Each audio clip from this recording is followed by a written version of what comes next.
Ukrayna yeni nəsil pilotsuz uçuş aparatları üzərində işləyir. Ovçu dronların hazırlanmasında məqsəd düşmən pilotsuz uçuş aparatlarının müəyyənləşdirilməsi və zərərsizləşdirilməsidir.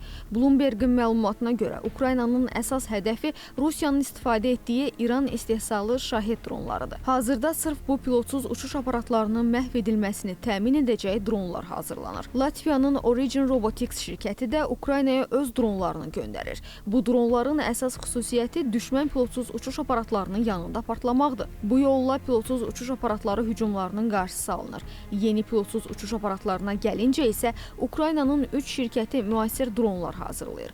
Bu pilotsuz uçuş aparatlarının qiyməti $300-dan $5000-dək dəyişir. Ümumiyyətlə, Ukraynanın Rusiyada həyata keçirdiyi hörümçək toru əməliyyatı müharibələrdə dronların əhəmiyyətli olduğunu bir daha təsdiqləyib.